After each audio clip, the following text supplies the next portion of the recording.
Hi, I'm Brad Morrison with MountainView Polaris. Tired of being cooped up all winter long? Tired of your old lady complaining about this and that? Let's give her something to complain about. Come on down and see us here at MountainView Polaris. We got a great selection on side-by-sides.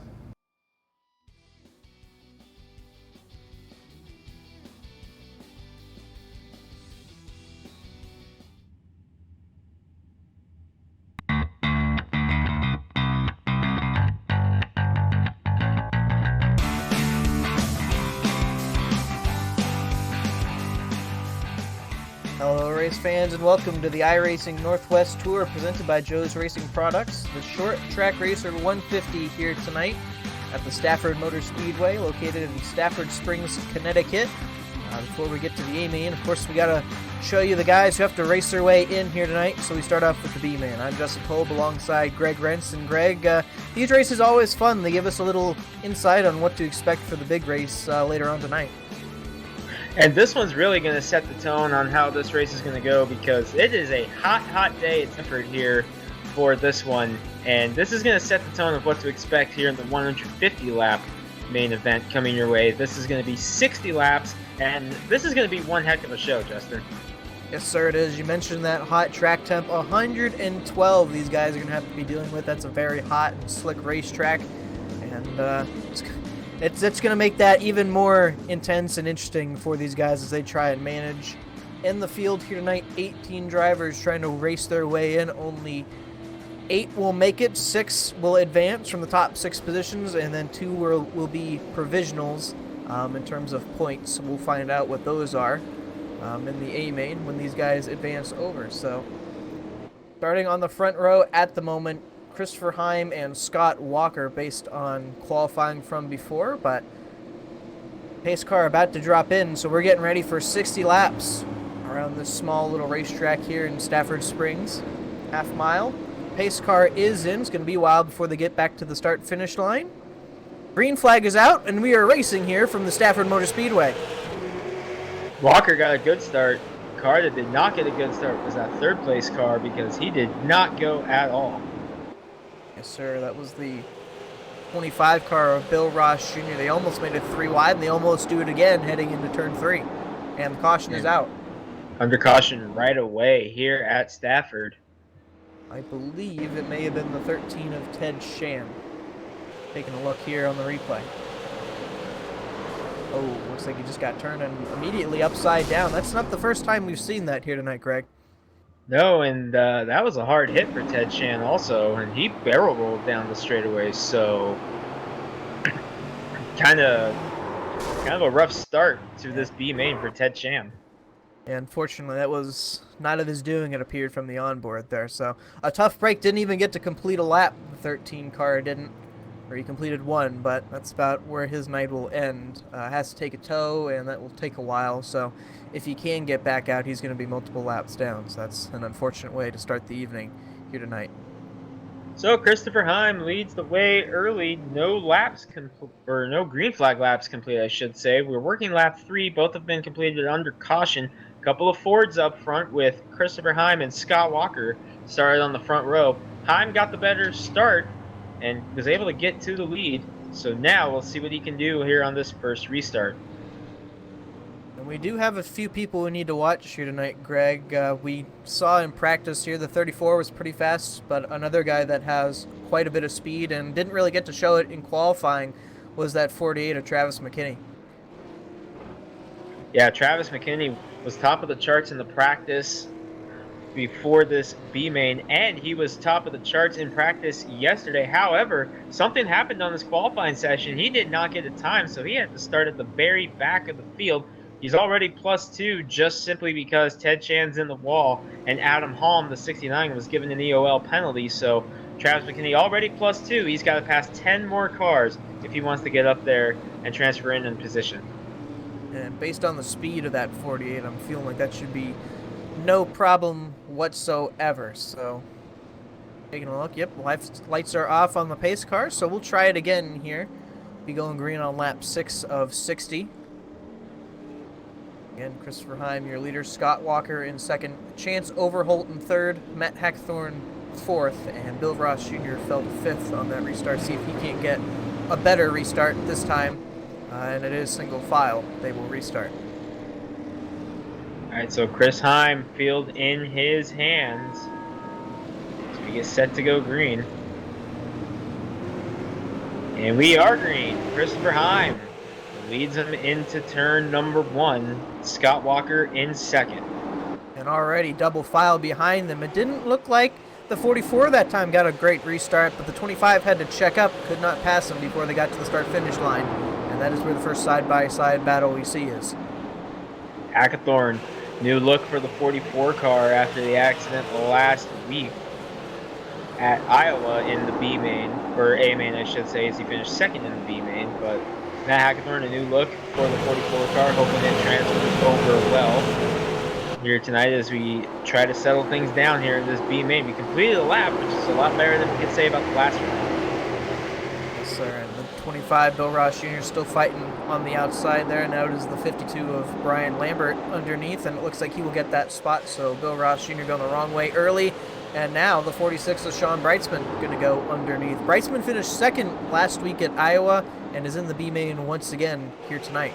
And I gotta say, every time Sean Breitzman's in the B main, it always surprises me because he has proven to be one of the fastest guys on the circuit. The win at Richmond, coupled with a couple great runs early in the year, and then that incredible run last week from the deep in the B main field to come home second in the A main in Iowa last week in the Rustic Moon 150. It always surprises me when Breitzman's in the B main, but I always watch for him to make a lot of headway early in the B main, already up to the 6th position. So he's in advancing position. It definitely surprised me to see that name. I didn't even realize he was in the B main here tonight. That's with the speed he showed last week and the speed he shows every week. It's a surprise that he's in here tonight. And I do see one guy that's getting pretty aggressive at the back there a little bit. The 16 of Andy Fuller. He's been trying a couple laps now to get underneath that 36 of Bruce Weaver. Has not been able to complete that pass yet, and has not been able to get the nose underneath. But man, is he trying! And we haven't seen Andy Fuller in a few races, so good to see Andy Fuller back in. Haven't seen him since Martinsville. Remember, he finished second at Watkins Glen earlier this year in a race that he was right up there in the mix. Followed it up with a couple good runs in the Twin 70s at Martinsville, but we haven't seen him since, so it's good to see Andy Fuller back in the field in the number 16. Yes, sir, it is, and he's going to have a little bit more work to do here tonight if he wants to continue his night into the A main. Has to get at least 3 more spots up there. Meanwhile, Travis McKinney has already advanced 4 positions. He's the one we're watching because he showed a lot of speed in the final practice session. He has gone from 18th starting spot, tail end of the field, to 14th already. But this track has proven to be a little bit tricky to pass, Seth. Yes, sir, and even with, and I think someone just went around the 74, Brian Payne around on the front straightaway. No caution yet. He will get it turned around, and we'll keep going, and we do not see the yellow. He's got a lot of damage on the front end of that car. Not sure what happened there. Gets high of the leaders, taking a look here at what happened on the replay. Oh, the 99 looks like he bounced off the wall, and once again, no fault of the person who gets hit, so trying to make sure he keeps out of the way of the leaders. And that 99 is youngster Trace Thompson making his debut here tonight. He ran Legends in the Northwest. Boy, we're talking about that. Brian Payne is just continuing to struggle. He just hit the wall hard in turn number 1. But Trace Thompson, the 99, making his debut tonight. Legends racer around the Northwest, making his first iRacing start. But boy, Brian Payne, I'm keeping an eye on that 74 car. It is not going the way he wants. He just hit the wall again off turn number 4, and he is sliding way up the track. He is bad tight. That's most likely a product of what you were saying before with the, or what we saw the contact in. What you were saying before about how difficult it is to pass here tonight. Even though it looks like there are 2 lanes working, it is interesting to see that not every lane can keep working, and it is, like you said, difficult to pass. And really, I haven't seen one line that has been more dominant than the others. Bottom line, obviously, more preferred. Oh, and he got the wall again. Rusty Webb has made contact with him as he spins through the grass. Rusty Webb, that is, no caution once again, but I think at this point, Margheim might want to just get out of dodge of this big pack. That was a pretty decent shot to the 88 as we saw it on the replay there. There it is again on the board with Webb, and yeah, that's a big hit, and Webb caught some serious air for a super late model at Stafford. That was some big air. Also got some big damage on there. Meanwhile, Bruce Weaver feeling the heat now from Andy Fuller. Fuller got a run on the outside. Remember, that is for position, and that's one out of the transfer spot. So we'll keep an eye on that battle as it develops through the next few laps. It kind of seems like everyone just sort of stalled out before the moment. Travis McKinney, we mentioned, had some good speed. He is only up to 11th, and it almost looked like he was taking his time. And he does still have about 39 laps to go, but I think he might need another yellow to be able to catch up and be in contention to make it in the A main here tonight. If he misses it, I feel like it would be a pretty big disappointment for that team. Especially with the amount of speed the 48 car has here this weekend.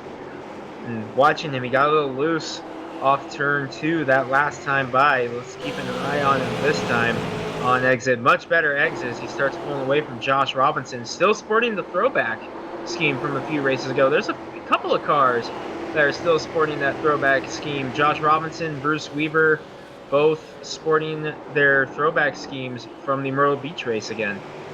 Yes, sir, and I do believe that even in his position, Travis McKinney would get the provisional. In contact, the 25 of Bill Ross Jr. going to go around, a huge stack up with that. He's off the racing surface, no caution. Saw that one coming for a while. That 25 just continued to fall back, and that car just didn't look like it was too happy with Bill Ross. And that was right in the mix for the transfer spot, too, as Bill Ross was right up there in the hunt. I believe he may have been either 6th or 7th at that time. Unfortunately, now he is 16th and going to have a lot more work to do should we get another yellow. Closing in on halfway of this B main. As we take a look at Travis McKinney trying to make his way up there. He's been picking his time, and he gained a spot. He gets a little loose again there on corner exit, but gaining ground, picking his time, making his moves count when he needs them to. And he's up to the top 10 now, but a big bobble that time off turn number 2.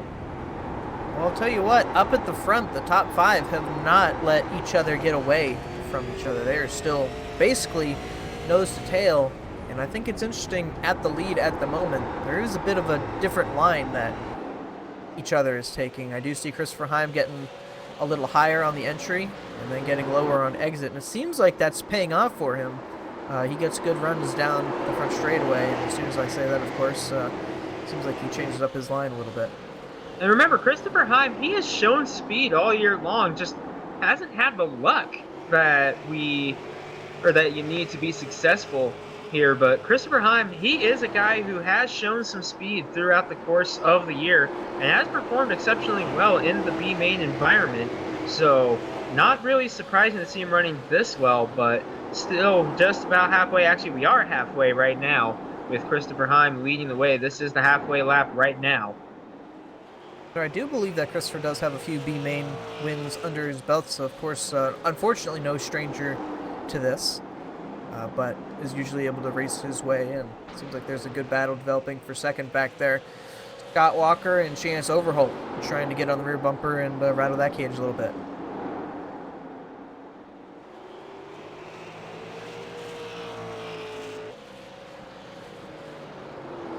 John Bryceman still in the 6th position, and just behind that transfer position, still nose to tail. Andy Fuller has not let Bruce Weaver go, and man, look at Travis McKinney.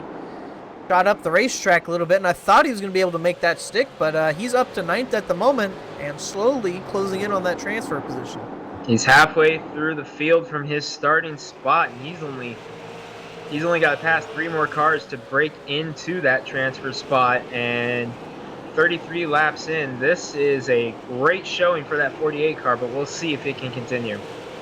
Yes, sir. And the one thing that he's doing is kind of like what Sean Bryceman did last week. He didn't, as Bryceman got a little high there, I mean, he's just patiently, it seemed like, working his way through the field, and I thought that was going to be his downfall a little earlier. That car definitely showing its speed, and again, he's not making moves that he does not need to make. He's just kind of catching cars and passing him when he has the opportunity to. See here, closing back in on Fuller is McKinney, and Fuller not going away from Bruce Weaver. I think if McKinney can get past these guys in a relatively quick fashion, as here he goes to the outside. Oh, he got loose again. The 48 car is definitely loose off corner exit. Oh, Fuller got loose that time by. So a lot of these guys struggling with grip with the track temp as hot as it is. Like you said, 112 degrees track temp. Definitely causing the car to break loose. It's only getting hotter for these guys. And Fuller, I don't think quite knows, or I don't think he knows where his car wants to run at this point. He's been moving around a bunch of lines, which I guess isn't too terrible. Kind of just feel your car out and see where it likes to run best. But I mean, he's been working on the back bumper of the 36 for a while. Hasn't really been able to make any ground up, and now he's got a mirror full of Travis McKinney, who appears to be better on corner exit, using that higher line to enter and then lower on exit. Boy, McKinney thought about giving a bump to the 16 through the turn that time by, but wisely backed out of it. This time he's able to make it stick on the bottom. Bruce Weaver slid up the track in front of them. A little loose for that 16 off corner exit, but McKinney, no real open doors to take and get by to get that 8th position at the moment. And the laps are quickly winding down. It's a 60-lap race, and suddenly we've gone from halfway. Here's the move from McKinney, and this is the move he was waiting for right there. And he's going to lose it off corner exits. The nose is still there, so the door is still open. See what he can't do on the bottom. Going to get pinched a little bit. Going to be side by side coming off the corner, and it seems like he's been better in turn 1, so see what he can do on Andy Fuller here. To the inside, he got the nose in front. He's going to clear him off turn number 2. Move him up to the 8th position with about 20 laps to go, so it doesn't have too much time. But again, I think, is the 45 behind them blows that corner. I was just going to say, don't look now, because the 45, Daryl Tidrick, was making a move, but he lost all his ground there. Has to fight back now, but he's doing a good job hanging with Fuller. But again, I think even if McKinney is not able to get these next 2 spots, I believe he will be in based on provisionals and points. Currently 5th in points at the moment, so of course we'll have to wait and see once we get to the A main. But man, it seemed like both these guys tonight, Fuller and McKinney, they seem to kind of peek the nose in on corner exit, possibly a little too late though. Boy, Fuller really dove it in deep that time and took a swipe at the back bumper of McKinney, but McKinney was able to drive off. Just checked up front, no change up there. Christopher Heim just laying him down right now.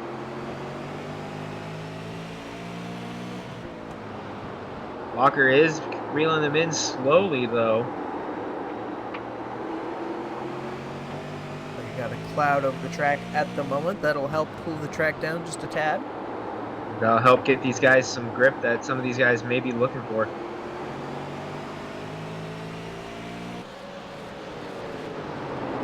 Laps to go at the moment, slowly winding down. Christopher Heim, a lap car ahead, but a bit out there. About half a straightaway ahead. That is the 25 of Bill Ross Jr. No real worry there at the moment. Walker is noticeably closing the gap more and more now, and he's bringing Chance Overholt and Mac Hackathorn with him.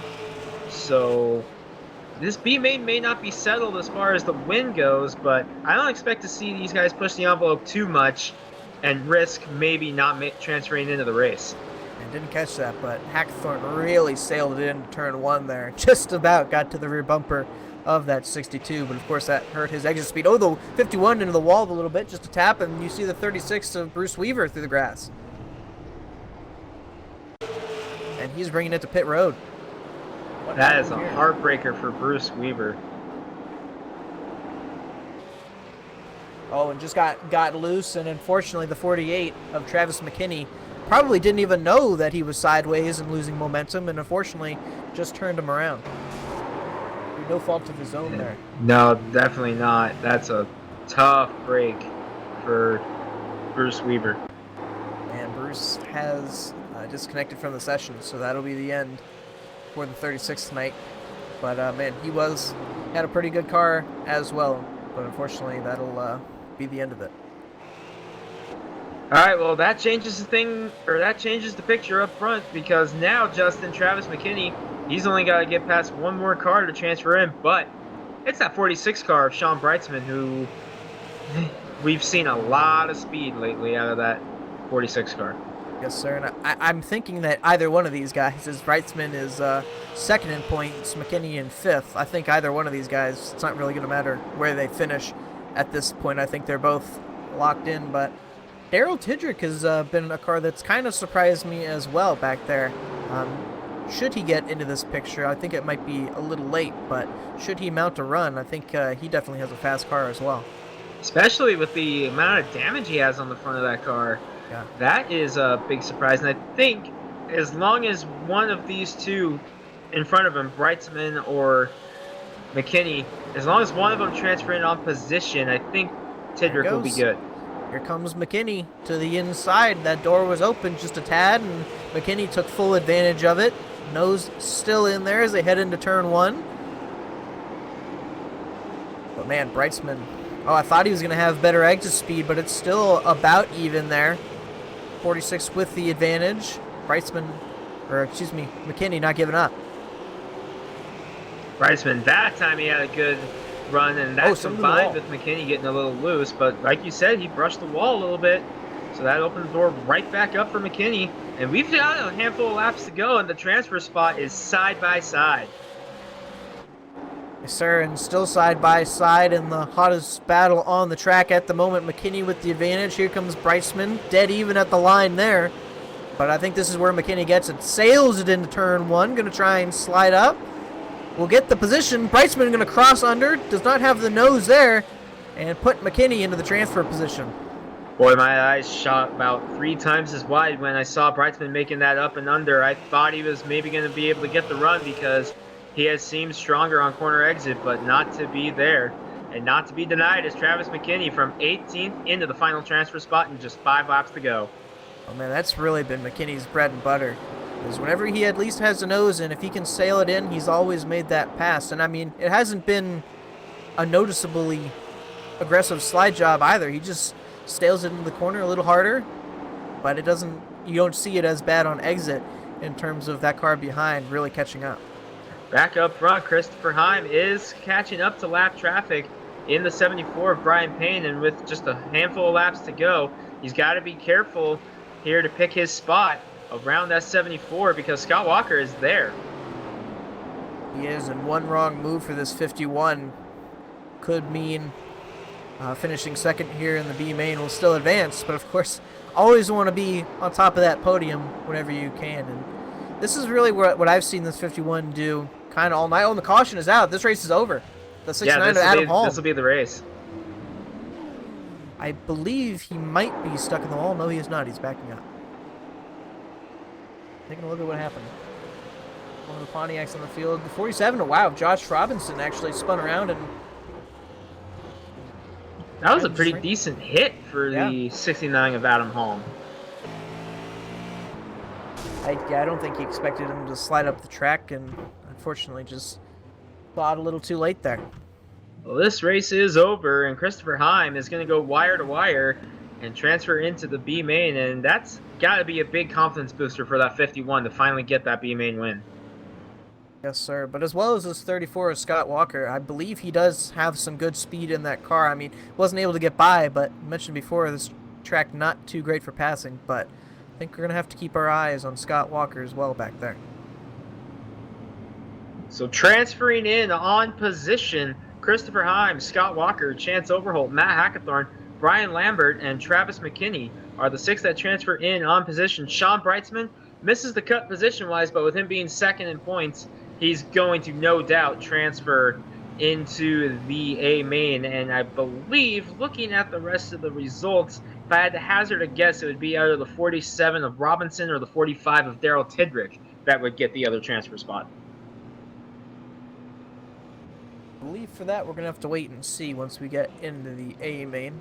I don't believe either of those guys are top 5 in points at the moment, but coming around, I believe they just took the checkered flag, so. Do believe so. Yes, ticker says unofficial result. So, Christopher Heim, your B main winner.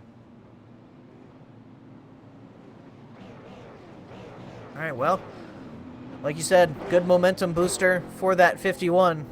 Gotta feel good to get one win out of the way here tonight. Looking to go 2 for 2 there in that 51. We'll see if we can't get a word once he kind of settles in here. See if Greg can't catch a word, because as we know, no one ever wants to talk to me.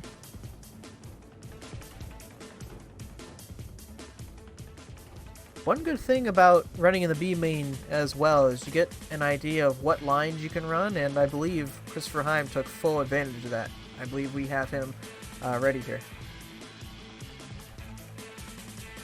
Christopher Heim, Greg Rentz in the tower. Got a copy.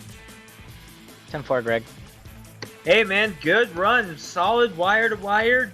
Didn't really make any mistakes. It was just a good, solid run for you. Led all 60 laps, and you got yourself a B main win. And do you like your setup going into this A main? Yeah, I worked on race runs all week. The track was just really slick in qualifying, and I just couldn't get hooked up off 4 on the final lap. But yeah, it handles real good. We'll see. It's always a crapshoot here at Stafford. All right, well, we'll let you go get dialed in for the A main, B main winner. Congratulations, Christopher. Let's go get yourself ready for this A main. Thanks, guys.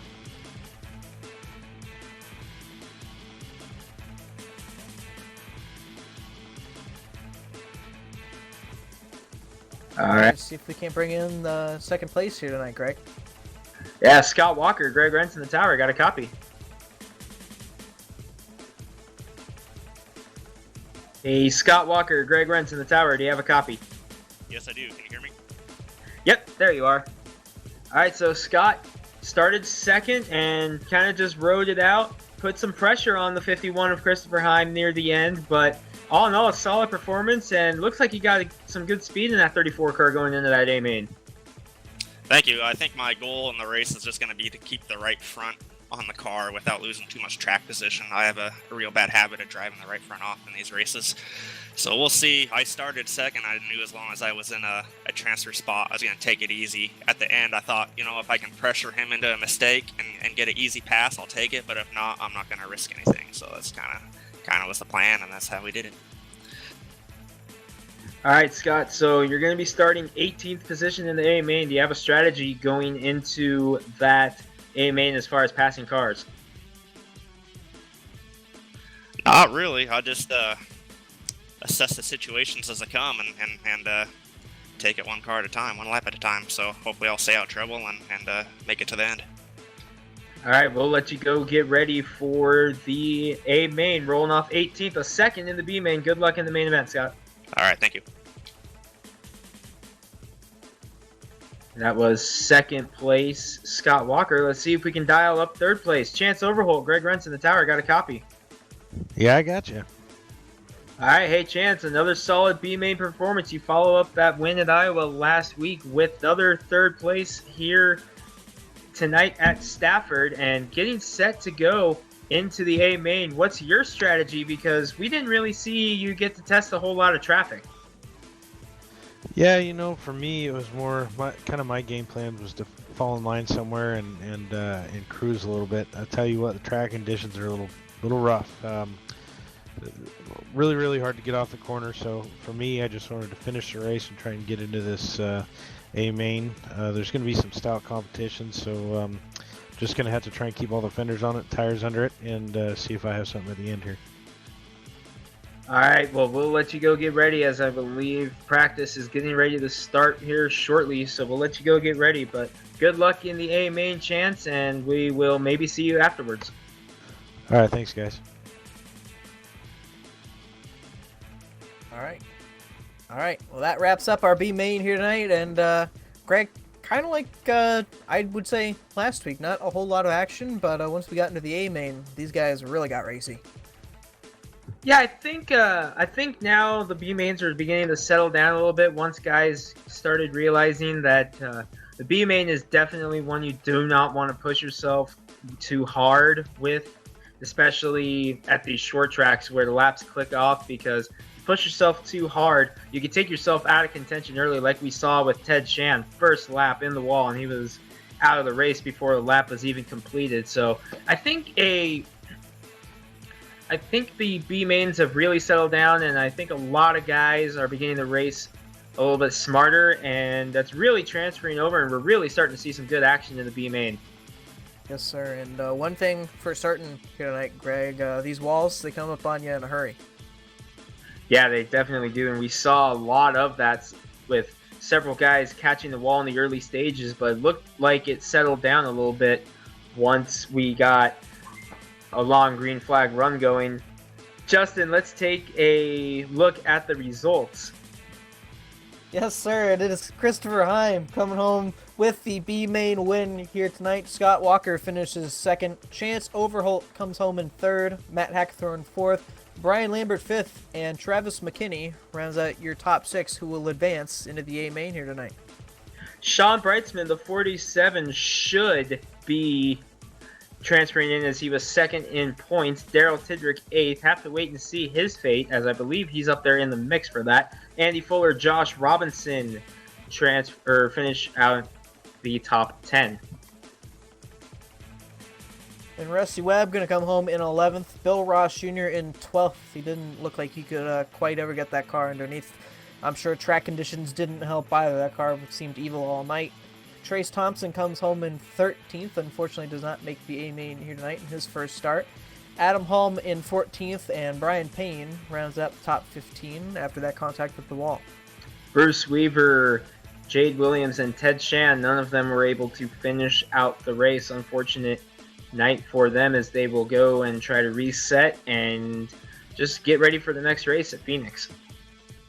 Yes, sir. But for 24 other drivers here tonight, they got one more race they have to do, the A main. We're going to step aside for just a quick second while we wait for the room to come up. Don't go away. On the other side, we will have racing from Stafford Motor Speedway.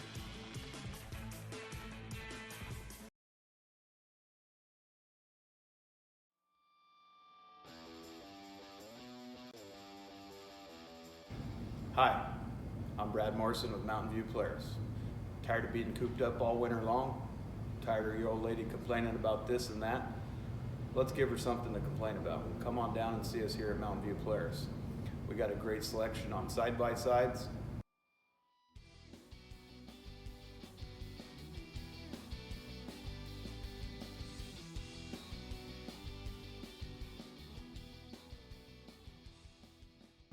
ATVs, and even a few snowmobiles. We also have products for the kids. We've also been known to do a deal over a good old bottle of tequila, or hell, even a simple coin flip. It's always easier to ask for forgiveness than it is for permission. So come see us, MountainView Polaris.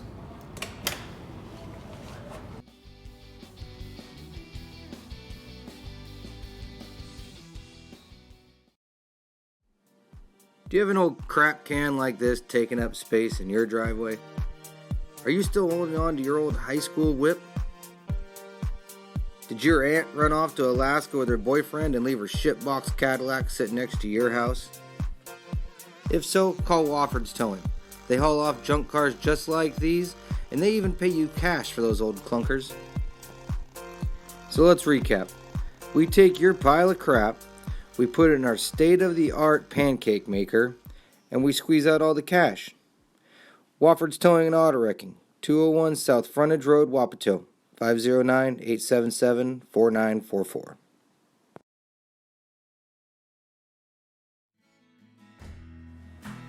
Tidricks Quality Transmissions.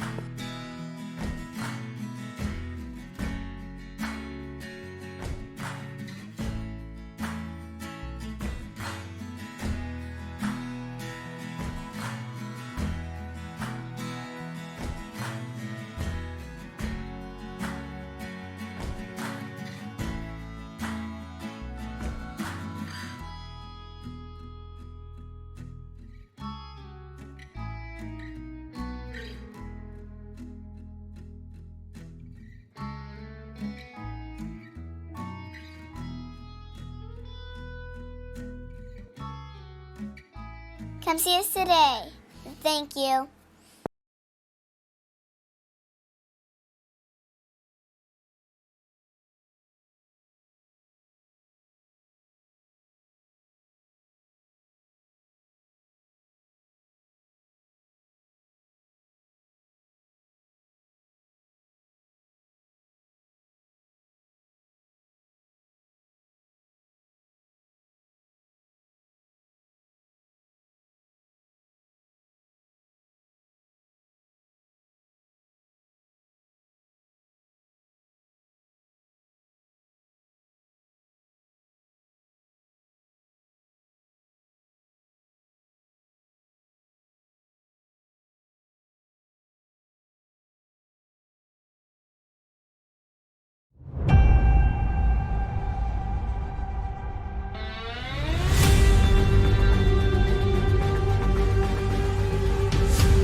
And we welcome you back to the Stafford Motor Speedway here tonight, the iRacing Northwest Tour presented by Joe's Racing Products. The shorttrackracer.com 150 here tonight, 150 laps around this half-mile racetrack in Stafford Springs, Connecticut. Just saw a pretty good B main. I'm Justin Kolb alongside Greg Rentz. And Greg, as we said before, that one kind of tame. This one should be anything but. Yeah, I'm expecting a lot more aggressive racing in this one. B-mains have really settled down as of late, like we mentioned earlier on the broadcast, as most of the guys that run up front choose instead to try to settle things down and just try to ride out and transfer in. Not really seeing a whole lot of racing action, but this is all for the win, so we'll see what happens. Yes, sir. And advancing from that B main was Christopher Heim, the winner of that. Scott Walker in second, Chance Overholt third, Matt Hackthorne fourth, Brian Lambert 5th, and Travis McKinney rounding out your guys who advanced from the transfer positions. Provisionals based on points were Sean Breitzman and Daryl Tidrick. They will be starting 23rd and 24th respectively. And speaking of points, why don't we go over them? Because, man, a lot has gone down since last week at Iowa with Jason Berg's near last place finish, Sean Breitzman's second place finish.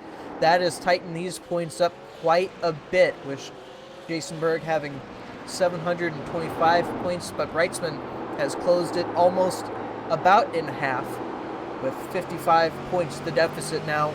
Really one more mistake from Berg and another great run from Breitzman. This points battle will be all but neck to neck. James Paulson in third, 114 points behind, so he'll have some work to do here tonight. Seth Fraser in fourth, 148 points behind. Travis McKinney in fifth, 154 behind. BJ Tidrick, 171 behind. Bart Hector Jr., 175. Matt Hackthorne in eighth, 190. Garrett Huffines, 197. And Scott Mann rounding out the top 10, 209 points behind. So, Greg, this is almost slowly turning into a two-car race here. And for a while, it was only a one-car race, but that race at Iowa just changed up everything as far as the points went, because going into that race, we were talking about how you can almost write Jason Berg's name on the trophy now, and now Sean Breitzman with that second place at Iowa combined with Jason Berg's unfortunate ending to that race, we may have something big brewing here for this championship race this season. I think those are your exact words, actually. You could put his name on the trophy, so good on you. And Jason Berg did win the pole here tonight, but of course that's going to mean that he will have to go the 16th based on the inversion. And depending on whether or not he takes an EOL or not, he may have to race from the back once again. So this could get very interesting.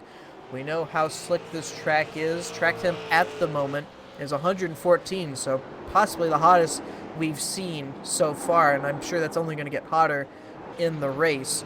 So they're going to have to deal with a hot, slick racetrack, and we know how quickly this wall comes up, and we saw what happened to Ted Shan. Jason Berg cannot afford a mistake here tonight. He's got to be perfect, and as well as Sean Breitzman has to be perfect as well, as I'm sure he wants to capitalize and try and gain as many points as possible, try and close up that gap. And we mentioned him earlier, Jason Berg and Sean Breitzman pulling away from James Paulson in the 80, but if something was to happen to the 21 and the 46, that could open the door for James Paulson to try to sneak in there and make this a three-car battle. Absolutely, got the win at Martinsville, so looking good, and he definitely has speed. Currently 11th at the moment. Speaking of speed, kind of a surprise up at the top of the charts. The number one, Garrett Sisk, is topping the charts right now. Yes, sir. That's name, at least from a bit of practice I saw, did not see him on top. So, thing to see where he will stack up in the race. No surprise behind him in second, Jason Berg. Garrett Huffines in third. Seth Fraser fourth, and Scott Walker rounds out your top five here for practice times. And Greg, Garrett, and at this point Dylan kind of need a break. They were, at least Garrett was not able to race the past two races based on internet problems, and last week unfortunately it looked like that carried over to the other Huffines brother. And I noticed it during the drivers meeting and into the start of the B main that both Garrett and Dylan had disconnected at one point at the same time, so maybe those internet problems might still be slowly affecting them. It would definitely be a shame should it affect the 42 for yet another week, knock on wood. And that would definitely be a shame, because Garrett, both times that he was affected by those connection issues, he was having good runs. I mean, Myrtle Beach, it was very, very early in the race, but he was up there in fourth to start that one. Then he was having a solid run at Iowa before that happened. So Garrett, he's third quick right now, just 3 1,000ths off of Jason Berg. So Garrett is going to be looking for a break to try to maybe get one more good run in. Again, unfortunately for Garrett, that kind of dropped him in standings as well. He's down to 9th, so gonna need some good races to try and gain some more positions in that points battle. And really just hoping that he can make it to the checkered flag here tonight. I'm sure that's what both me and him are hoping for. Dylan as well. I'm pretty sure if you ask both Huffines brothers going into this one that they would say just getting to the checkered flag would be considered a win for this weekend. Yes, sir. Yeah, should he be able to make it, that 42 definitely looking like he could have some good speed. And he and his brother were just racing side by side there, and Dylan getting a little loose there. I think that's going to be a trend we say here a lot tonight, Greg, just how loose this track is. And seeing the 34 going off as well. I've seen it. It's so easy to get on the gas a little too hard off corner exit and just lose it down the front stretch. Well, we saw it a lot in the B main going into this one, that cars were really loose on exit. So definitely a trend here at Stafford going into this 150 lap race brought to you by shorttrackracer.com. We're not too far away from the green flag. Give it about 3 minutes and session should be advanced here at about 7:28 Pacific. And like Greg said, it'll be 150 laps around this half mile here tonight. We'll say it's a little different not being under the lights, but this track doesn't appear to have lights, so unless we just stick headlights on them like these guys were doing, I'm sure, about a week ago in the Daytona 24, these guys will have to race under the light, or under the light of the sun, I should say, and we'll have to deal with these extremely hot track temps. So we'll see if Kyle Barr, the 22, we haven't talked about him yet, see if he can go back-to-back on this one. He picked up that win in Iowa last week, but a little bit of a story on that 22 car. He has been having some serious health issues today. He's going to tough it out and go for it, so we'll keep an eye on that 22 car to see how he does throughout the course of the night. Yes, sir. And one thing of note as well before we take the green here, we were just talking about how hot this track is. It's gone up to 119 degrees, and I believe that will be reset before we take the green flag here tonight. That's giving you an idea of how all these cars on track can really heat up the track and make it horrible for everybody. It'll reset, but I'm pretty sure that we're going to see pretty much the exact same thing going into that main event. I don't expect it to reset too much, but definitely will go down a few degrees. Scott Walker from the B main, second place, he jumped up into the fifth position on the speed chart. So the 34 car, he definitely does have some speed in that one. Sean Brightsman, another B main car, up in 6th. Ain't a lot of cars at the moment, kind of just whether it's corner entry or corner exit, either slide it in or slide it out. So that's definitely going to be the troubles that these guys are going to be dealing with here tonight, is mostly corner exit, but seeing that corner entry can be a bit of a pain here as well. Kind of just waiting at this point. It is 7:28, so waiting on the message that the session has been advanced. And we'll set the field for you. 24 drivers here tonight. Like all are in the session with the exception of Bart Hector Jr. in the 82 at the moment. I'm kind of surprised that Hector has elected to not go out at all yet this practice session.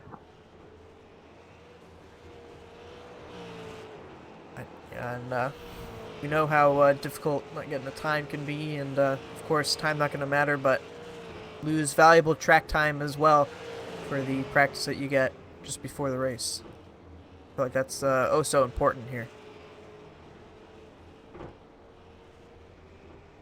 So getting set for 150 laps here at Stafford Speedway.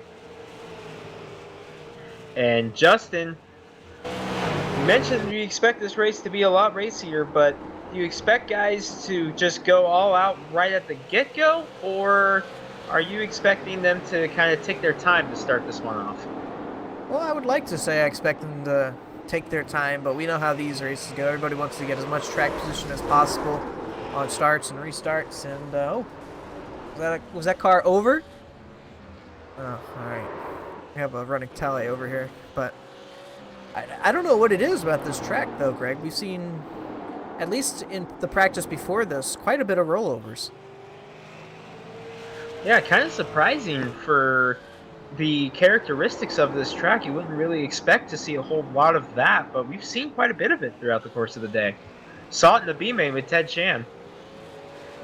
That was the first one of the night, at least, that was broadcasted, so still waiting on the session to advance, but not too far off from the green flag dropping. Here it's just still on top of the board at the moment with that 19.547. Jason Berg in second, 19.572. So, guys, pretty close on times, really, throughout this entire field. And there's the message. So the session has advanced. The guy we were watching in the B main, Travis McKinney, was making moves. He was fastest in practice yesterday. He climbed through the field. He's 10th in final practice here tonight. And he'll be starting pretty well deep in the field here tonight as everybody grids up. We'll take you through where everybody's starting. And it will be Chris Walters on the front row, and Garrett Huffines will start next to him in second. Seth Fraser and Daniel Masters will roll off third and fourth. Bart Hector Jr. will round out the top five. Casey Tillman will start just outside in sixth. Fastest in practice, Garrett Sisk is going to roll off in the seventh spot. Devin Petty, good to see him back in the field after missing most of the races through down the middle stretch. Devin Petty rolls off eighth. James Paulson will start in the ninth position, and BJ Tidricks will round out your top 10 here tonight. Dylan Huffines mentioned he's looking to just try to finish this race out. Is going to roll off 11th. Shane Quinn will roll off 12th in the 29. Kyle Larr will start in the 13th position here tonight. Scott Mann will start 14th. Rounding out the top two in qualifying times will be Brad Morrison in the 26 and Jason Berg, another fast time. All right, cars are rolling. So guys who advanced from the B main, Christopher Heim will start 17th. Scott Walker will start 18th. Chance Overholton 19th. Matt Hackthorne rounds out your top 20. Brian Lambert in 22nd. Travis McKinney will round out your guys who advance based on position. Sean Breitzman and Daryl Tidrick take a provisional. They will start 23rd and 24th, respectively. And a big storyline there as we get set to go. Second quick in qualifying, Brad Morrison not able to make the call so far for this B main. Definitely is a shame. He was going to start 15th here tonight based on the inversion, but not in the starting field at the moment. So his receiver fell through to an unacceptable level. However, he has rejoined the session, so we'll see if he can make it out there. All right, pace car is in. Chris Walters leads these guys to the green flag. It is out, and we are racing from the Stafford Motor Speedway. Halfine staying with him in that 42, but to the inside goes the 24, and he's going to clear Huffines off turn number 2. A great even start by every driver in this field. 24 jolts out to the front. Your first side-by-side battle is for the 4th position between Bart Hector Jr. and Daniel Masters. Hector had the advantage there at the line. He's trying to follow Seth Fraser and try to get around Masters. Has the nose in front, not quite able to clear though. Masters comes back on the outside.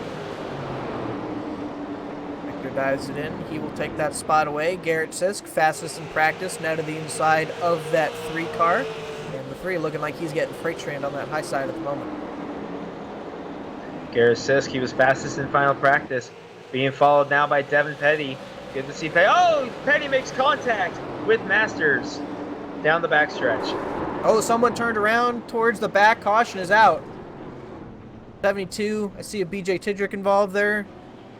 Scott Walker and Christopher Heim, I believe, might have gotten some contact in that.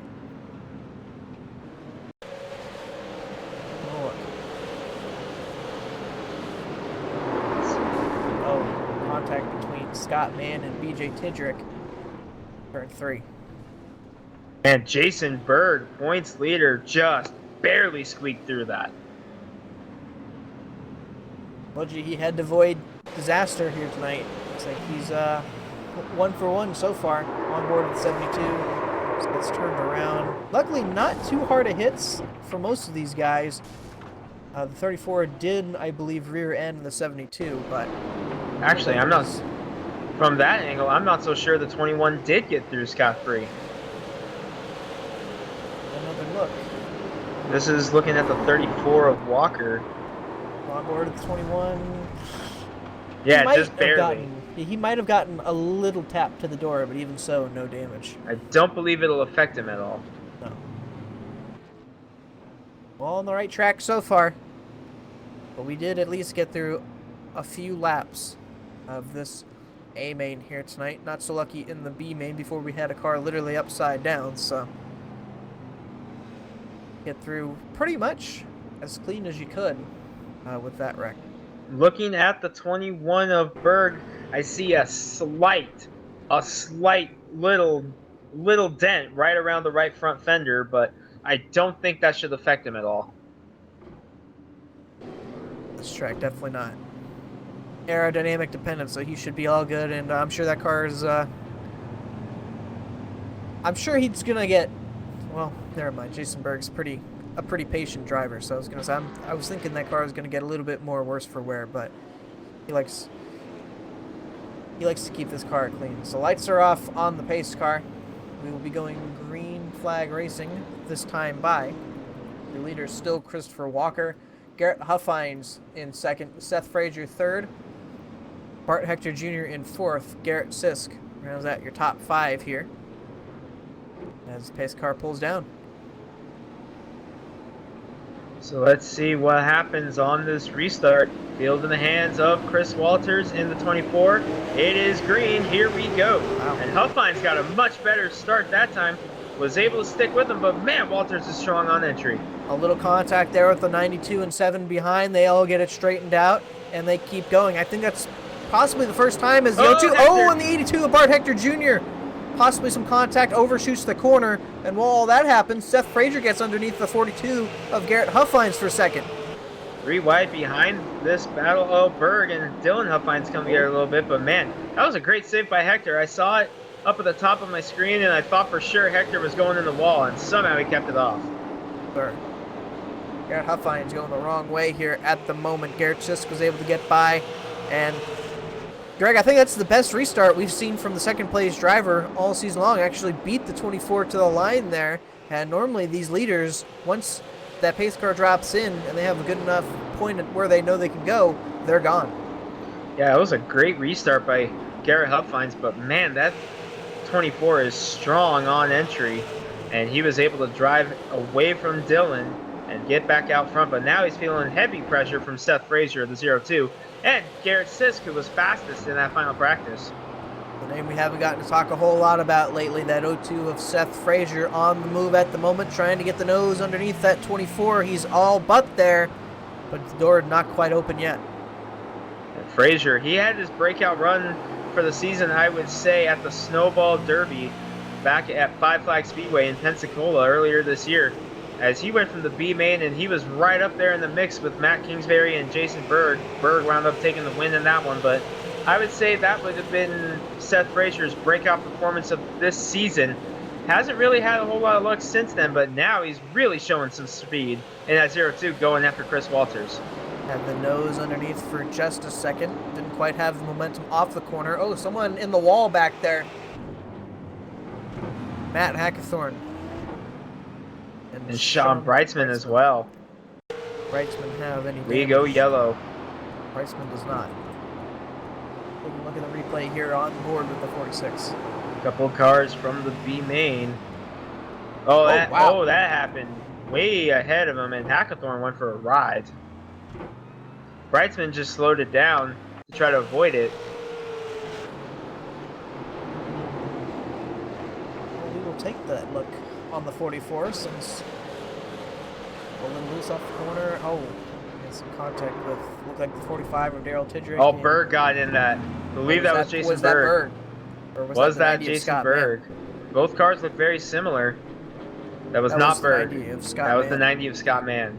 Yeah, that they do look pretty similar. So that They look almost exactly similar to. man, know where he could go. Scott Mann in the 90. Well, that is our second caution of the night. The 90 coming down pit road to get some repairs. Coming off to beat the pace car off.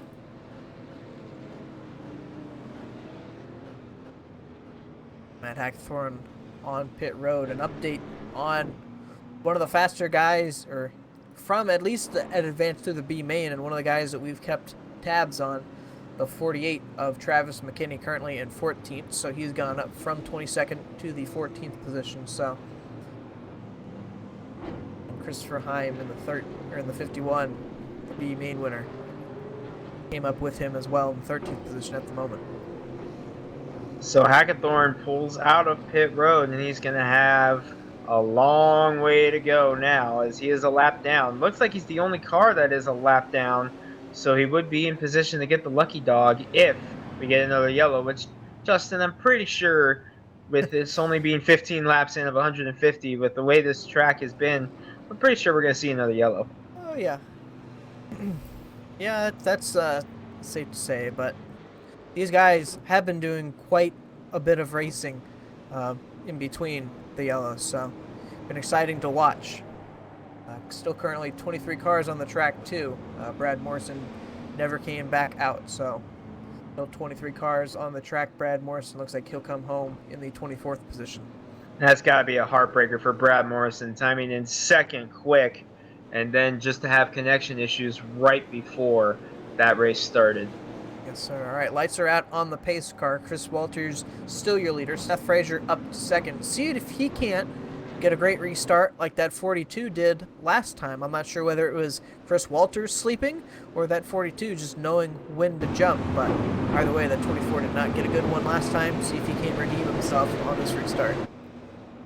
So Chris Walters is going to have to fend off the battle from Seth Fraser, and Garrett Sisk, who's showing a lot of speed here when it's the right time, in third. Green flag is out, and Fraser able to stick with Walters, but Sisk not going away. He dives to the inside of Fraser. That 02 with a lot of momentum on that outside line. See if he can't do it around the outside. The 24 a little loose through the corner. They're side by side off. The 02 should have the advantage heading into one. Still side by side. Oh, the 02 looked like he kind of blew the corner. 5/1000ths of a second. And now it is Sisk to the second place. Caution is out. Someone's spinning in the back. The 48 of Travis McKinney. Daryl Tidrick involved as well as Scott Mann. 34 of Scott Walker as well. See what happened here.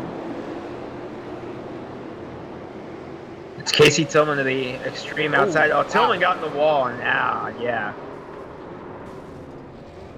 That was pretty good contact with that wall, and McKinney nowhere to go on that one. A lot of guys just really nowhere to go. Had it before though, Greg. That wall comes up on you in quite the hurry, but that 92 looked like he didn't make the corner at all. Nah, he was. We saw it leading up to that. He was way up the track. He's on board with the 92.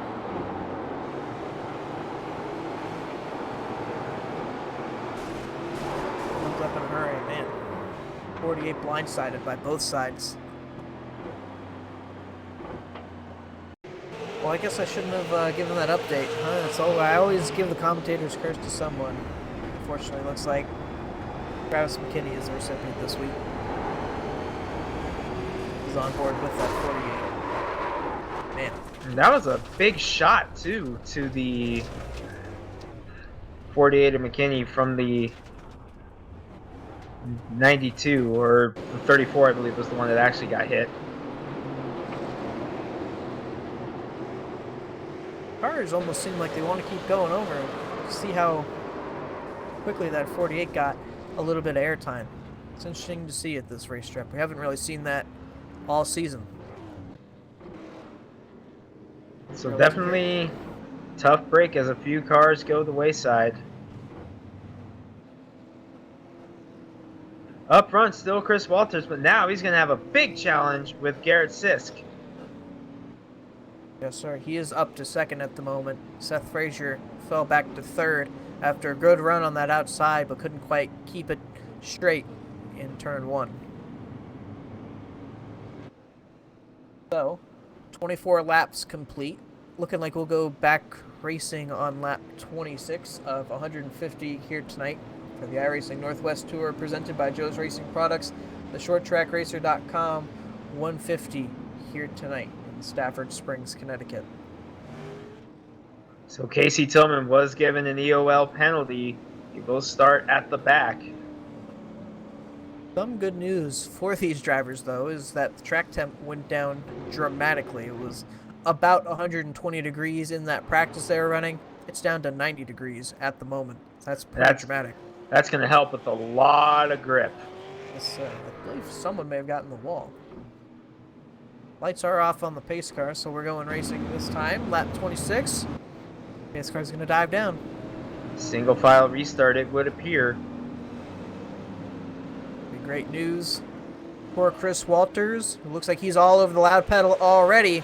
Green flag is out. Top three, nose to tail, right off the restart. Oh, Sisk taking a big peek inside into turn number one. He's going to get it. He's going to get it off turn number two. He's going to get to the door. Let's see if he can clear him. Walters holding strong on that outside. I think at this point you might just have to give it up. Disc will take the lead. Walter's almost in the wall. Now he's going to have pressure from Seth Fraser underneath, and he's going to lose 2 spots, maybe 3 here. He will stop the damage at 2. And Garrett Huffines taking a peek as well. He's got Devin Petty behind him, does the 42. Garrett Sisk up to the lead now. We've seen a lot of speed from him from a couple of starts that he's made so far. Oh, there goes Garrett. Garrett Huffines having connection issues. He has not come back. That was 7 still on track. He's back, still in the 4th position. But that's something we're going to have to monitor. I'm sure Garrett's heart dropped right as everybody started blinking out. There he goes again. Chris Walters on the wall a little bit off corner number 4. And it looks like he might pay the price as that 42 got all over the rear bumper. So after that one blip, no real signs of it from Garrett Huffines yet. Still a long way to go though, but we're keeping an eye on the 42 of Huffines with those connection issues.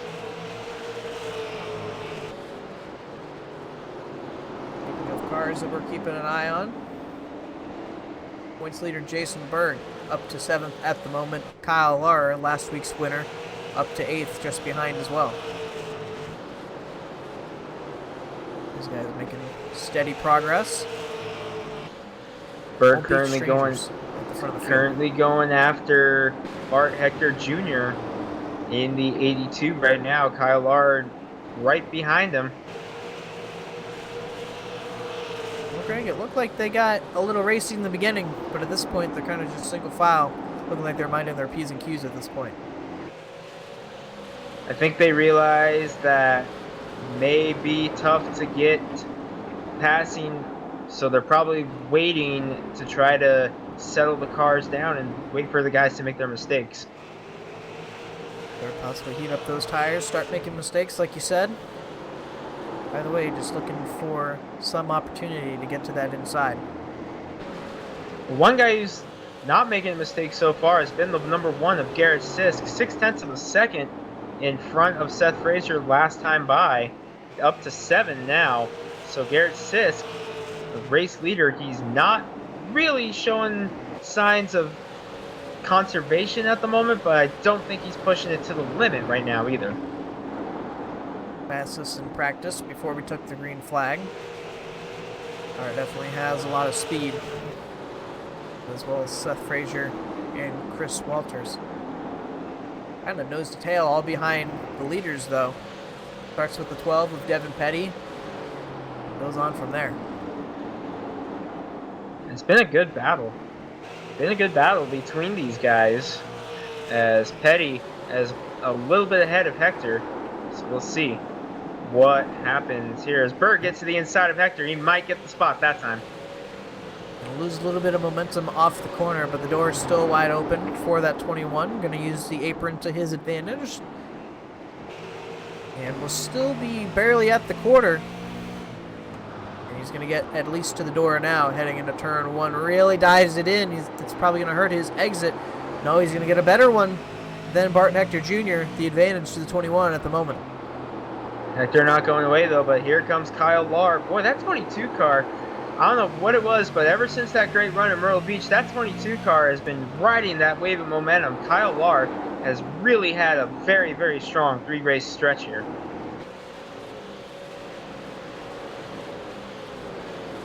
A good battle behind this as well, as that all kind of settles out. Christopher Heim and Dylan Huffines were going at it just a tad. They've sorted it out for the moment. B-main winner, Christopher Heim, taking a peek to the outside of Dylan Huffines.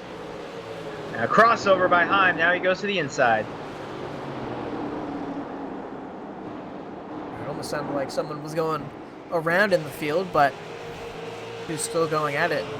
You mentioned before that our leader, Garrett Sisk, didn't look like he was being conservative. He's slowly growing that lead. That car looks like he wants to get out of Dodge as quickly as possible, turning the 12 of Devin Petty around in 3, Jason Berg. And he collects Berg.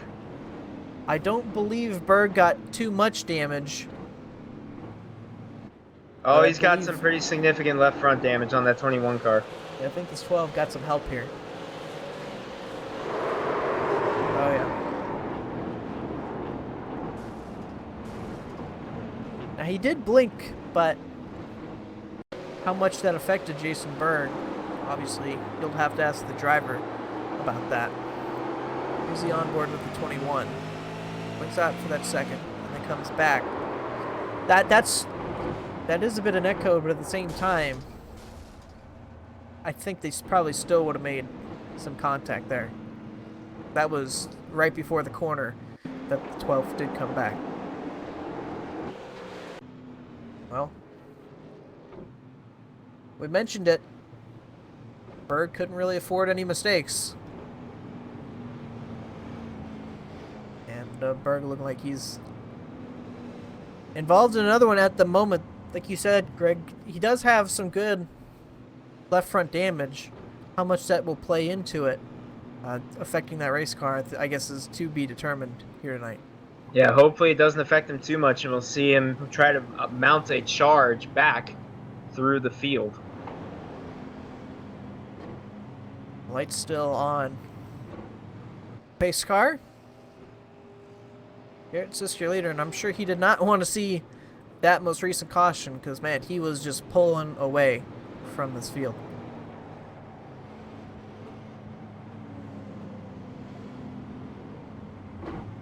All right. Just reading a bit of chat there. All right, I believe lights are out. Nope, they're still on the pace cars, so most likely going this time by, I would imagine. Probably got 2 to go. Garrett Sisk, your leader, Seth Fraser in second. And I'm interested to see if Seth Fraser has anything for Garrett Sisk, at least this time. Both of those cars really look fast, as well as Chris Walters, of course, started on pole based on inversion, but has not really left the top 3 ever since the drop of the green flag. And Garrett Sisk has shown a lot of speed so far in that number 1, but with these tires cooling off, this could play into the hands of Seth Fraser, the 0-2. Yes, sir. All right, lights are off, so we will be going green this time by lap 147 of 150. This race clicking by actually pretty fast with that pretty decent green flag run we got there. Let's see if we can't get another one here. So Sisk, your leader, Fraser in second, Walters third, Huffines fourth, Lar rounds out your top 5. Pace car is off. Sisk all over that restart and is on it, and green flag back out. Sisk able to get a good restart over Seth Dylan Fraser Huffines, man! I didn't think he was going to make that corner, and somehow he did. And it doesn't look like he's going to lose any positions, but man, did he sail it in there. He's taking a look. Yeah, see if we can get another look at that, because, I mean, he almost destroyed that race car.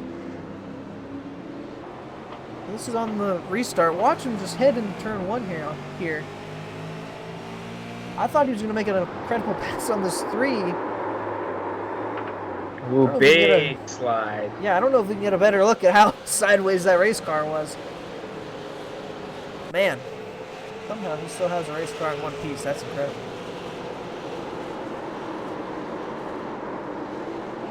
Man. So close to hitting that wall, but has it in one piece, so he's going to have to regroup and get going again. Speaking of getting going again, Garrett Sisk out to a 7/10 of a second lead, trying to pull away from this field once again. Seth Fraser in second. Here comes Kyle Lar, and once again, Kyle Lar says it's go time the second that Jason Berg gets caught up in an accident. So Kyle Lar making a move once again. So trying to get underneath that 24, Chris Walters. Didn't quite make it that time. Always going to almost make contact with the 24. Nose barely in there. 24 going to get loose in 3. Walters going to save it, but that opens the door wide open for Kyle Lar. They're side by side down the front straightaway. And Walters lets them have it.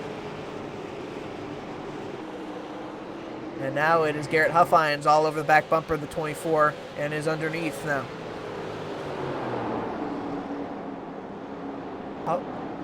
Huffines, a little contact middle of the corner. That's short track racing, and Huffines will take it away. And Walter's going the wrong way in a hurry here at the moment. He does have the 82 of Bart Hector Jr.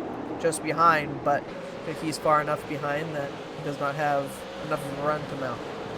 Well, Hector's doing a great job considering he didn't have any track time in that final practice session. So Hector holding in 6th right now, doing a great job. There. Up front, once again, Sisk just pulling away from this field.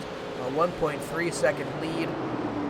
Kyle Lar not really letting Seth Fraser get any breathing room at the moment. Currently stocking that 0-2 down. Oh. 48 with some more damage there. And they're 3 wide in turn 1. Tidricks got the wall. They're off turn number 2. Oh man, some contact with the 34 there. Scott Walker, and unfortunately nowhere once again for... Oh man, that was a hard hit for BJ Tidricks into that wall. Yeah, that was a dang hard shot. All 3 of them look to have recovered. We wait and see just how bad the damage is on those guys. I have to imagine that probably did at least something to that suspension in the 72. Yeah, he's loose. Yeah, he is wicked loose in that 72.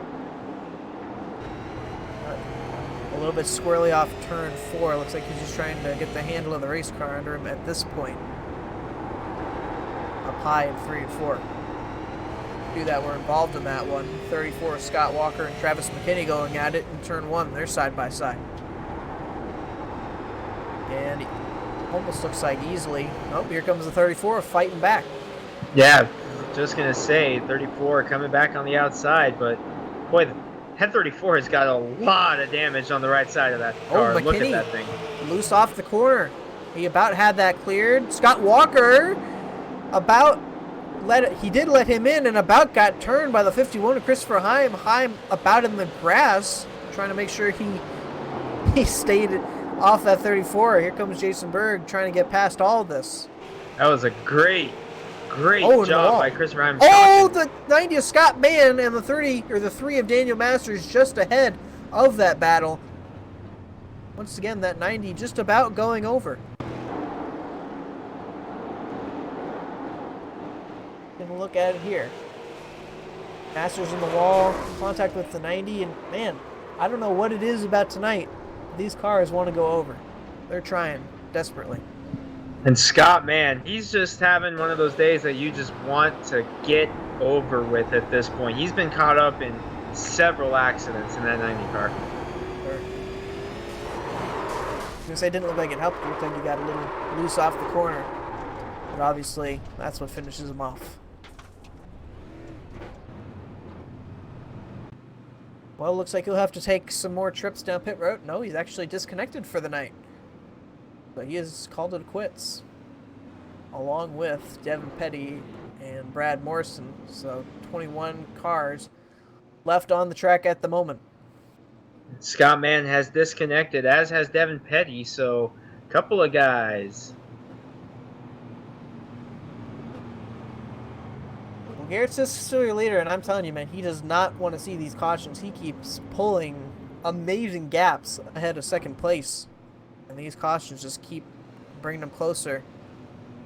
A different challenger this time now he's going to have with Kyle Larr just behind in second. And that momentum that Kyle Larr had going through the field, we'll see if that's enough to try to solve this one of Garrett Sisk. We're about 12 laps from halfway in this one, but a big number of them have been contested under caution so far. Like Daniel Masters. Thought he was getting away from him. Yeah.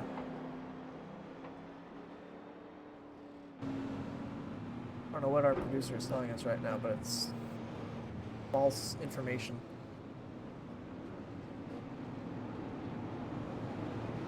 Anyways. So we're a little past the 1/3 mark, about 96 laps to go here tonight. Besides these cautions, this race has been clicking by pretty quickly here tonight. Not too, obviously still 90 laps to go, but not too far away from the checkered here tonight. So we'll see how it goes for the next restart.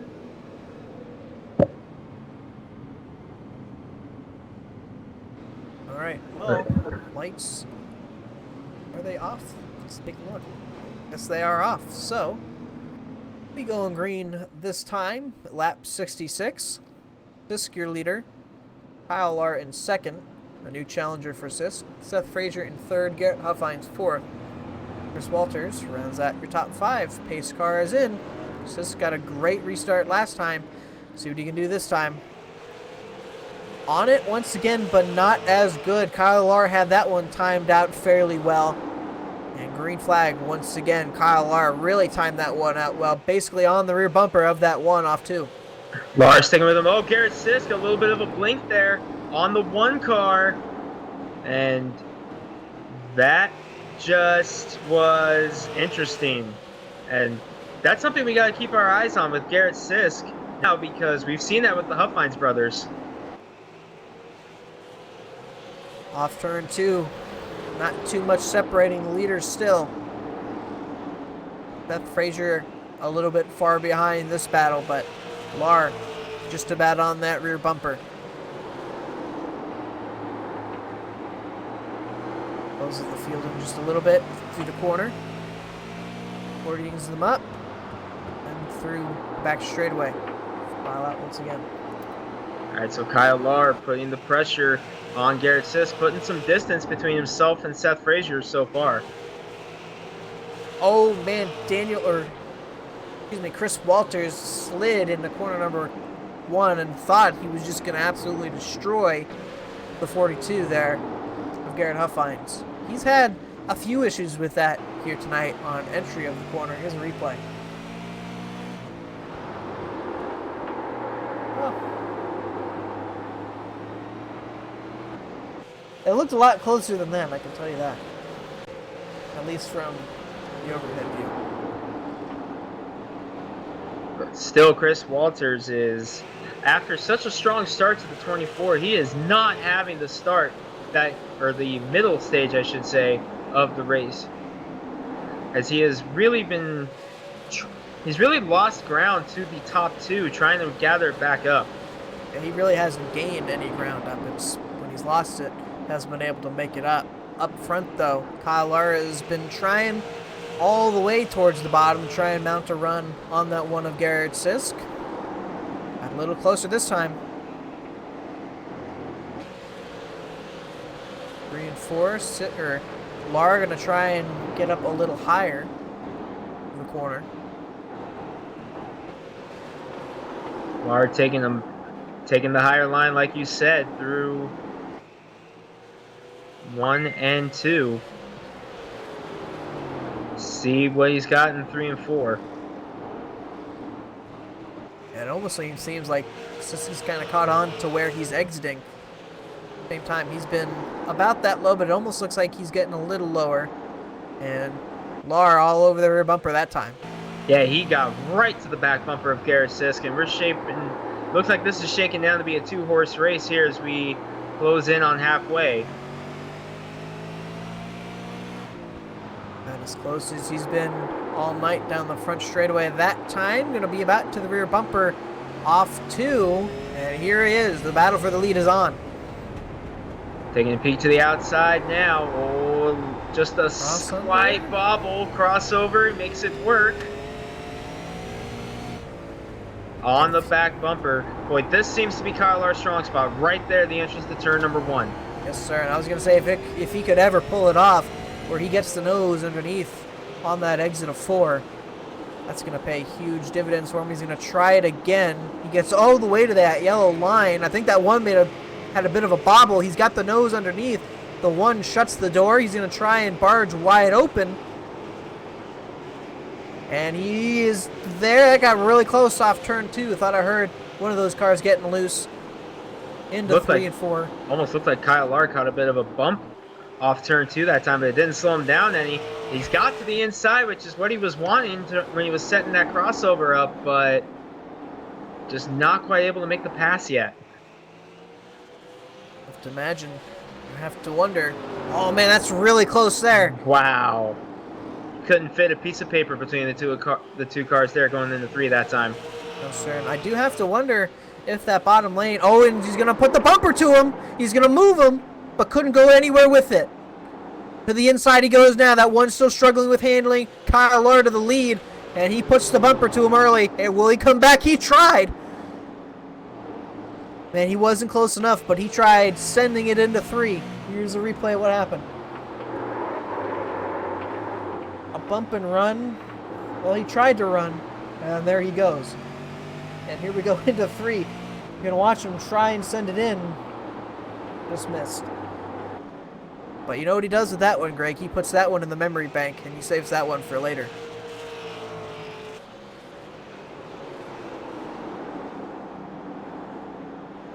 Well, let's see if Kyle Lar can't pull away now at this point. He needs to with that one of Garrett's this behind.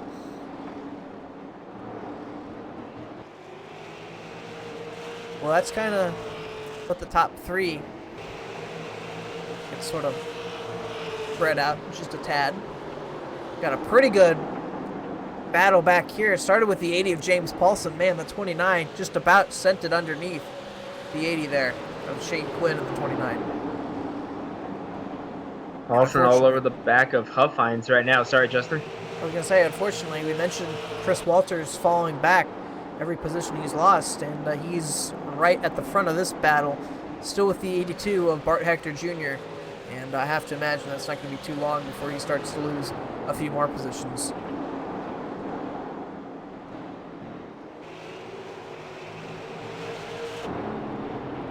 Battle for the 16th position at the moment. Daryl Tidrick was to the outside of Matt Hackthorne. One car that I'm surprised is back there, though, Greg, is that 46 of Sean Breitzman. Yeah, I'm kind of surprised that we haven't really seen Brightsman make a lot of moves yet. He's only up plus 5 positions from the start of the race. He does have some front end damage, but I wouldn't imagine that that's affecting the car too much, but maybe just not having a great night right now in that 46. Kind of riding behind Daryl Tidrick, they were the 2 points position transfers of this race. Jason Berg in a pretty bad position at the moment with the 80 trying to get underneath the 7. But there was a pretty good checkup with that 29 and the 48, and that Jason Berg almost got caught up in that one. One wrong move there, and that front end can be pretty well caved in. And speaking of front end caved in, looking at the 48 that we were talking about, the 48 of McKinney, he's plus 12 spots right now, but trying to make his way through this traffic. Just like the B main, he's taking his time and not really pushing the envelope too much. I'll tell you, someone who has been kind of pushing the envelope is that 29 of Shane Quinn. He's been trying everything to get underneath that 80 of James Paulson. It seems like every time he does, he loses some momentum and ultimately some track time.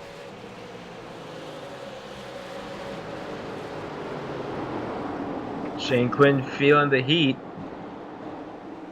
from Travis McKinney. I think our producer kind of mentioned it. I think at this point, Chris Walters in that 5th position is kind of holding this pack up, as it seems that's kind of where the accordion starts.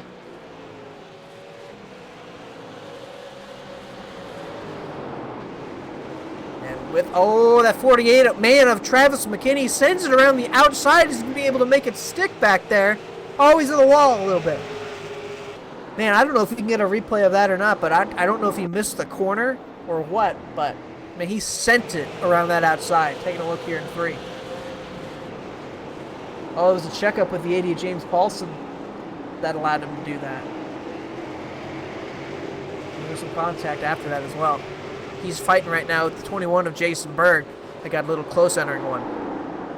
McKinney on the outside. And he's going to lose the spot to Berg. Also might lose position to the 62 of Chance Overholt. Overholt, though, with a big slide there off turn number 4. Looks like they all get that settled. Well, Garrett, don't look now, but Garrett Sisk was just about at the rear bumper last time of Kyle Lar through 3 and 4. I'm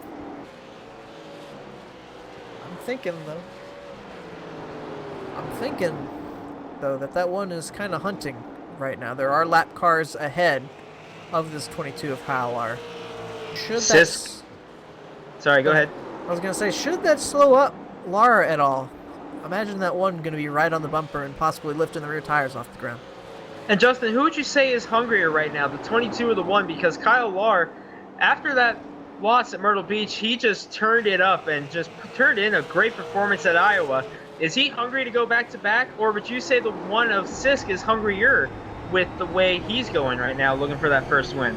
I would say this one of Garrett Sisk is hungrier, along with the speed he has, but I'm sure that little bump earlier has kind of lit a fire underneath that one. Doesn't look like he's having too great of exit speed at the moment. If you can ever get that down, watch out. Sisk putting pressure as they've caught up to the lap car. Casey Tillman in the 92. Lar to the inside of Tillman. Tillman just going to give him the spot as he knows that's the leaders. That one is definitely struggling right now with corner exit speed. You can see just how much he gets in on corner entry. I thought I heard someone spitting out, but possibly just someone getting into the corner a little too hard. But yeah, if that one can ever get that corner exit figured out, it's going to be probably lights out for Kyle Lar.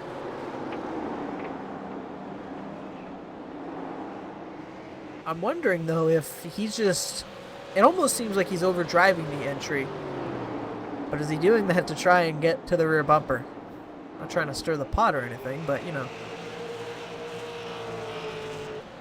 Lap traffic ahead. That's Daniel Masters in the 3. He's actually going to hit the wall pretty good. See if that'll hold up the 1. No, it will not. You can see the damage to that 3. Pretty good hit to that guardrail. Lar pulling away now from Sisk. Looks like Lar's been able to negotiate lap traffic better than Garrett Sisk so far, but Sisk was able to close in there that time. 50 laps to go here at Stafford, getting close. That checkered flag dropping. That can be too long now, and I think Garrett Sisk knows that. He's trying to get all he can at this point. They've pulled away from Seth Fraser. They're now almost 3 seconds ahead of the 0-2, so this is really turning into a 2-horse race now. Yes, sir. But if we do get another caution, as this is the longest green flag run we've had so far here tonight, should we get another caution, everyone's going to be right back in this mix, and I think it'll probably get pretty interesting with those 2 leaders.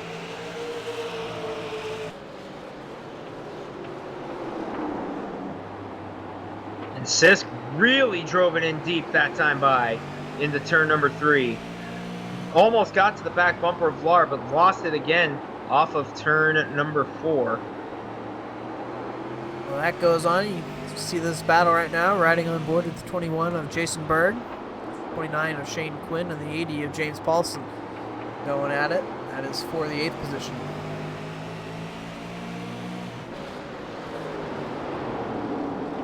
Quinn still trying to get underneath. Paulson looks like he's better on exit.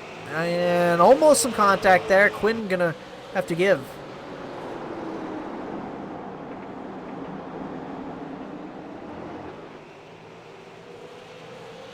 Berg trying to get to the outside now of Shane Quinn. A risky move there. He's going to try and cross under, maybe.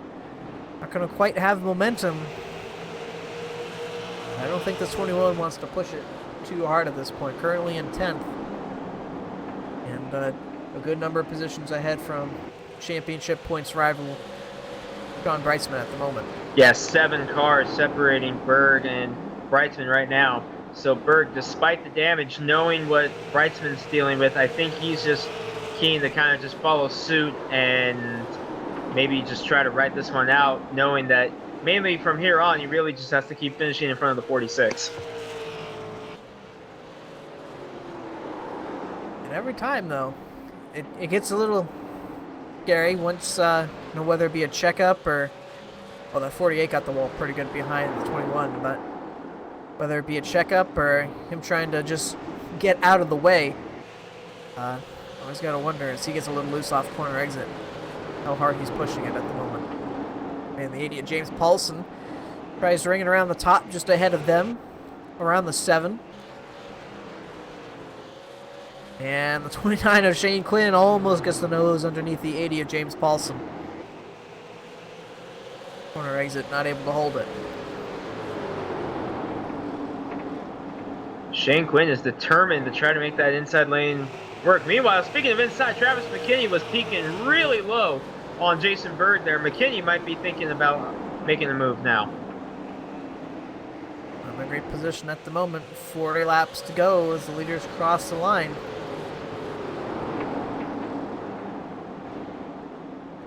And yeah, I mean, at this point, everyone sort of just stacked behind the 24 of Chris Walters at the moment, but we mentioned how hard it is to pass at this track. There's really nowhere these guys can go. Hector Jr. underneath now at this point. The best run he's had so far on that 24. But he will not be able to complete the pass. Paulson trying to ring it around the 7 of Dylan Huffines once again. A lot of momentum off corner exit. Can he complete the pass? Not quite clear yet.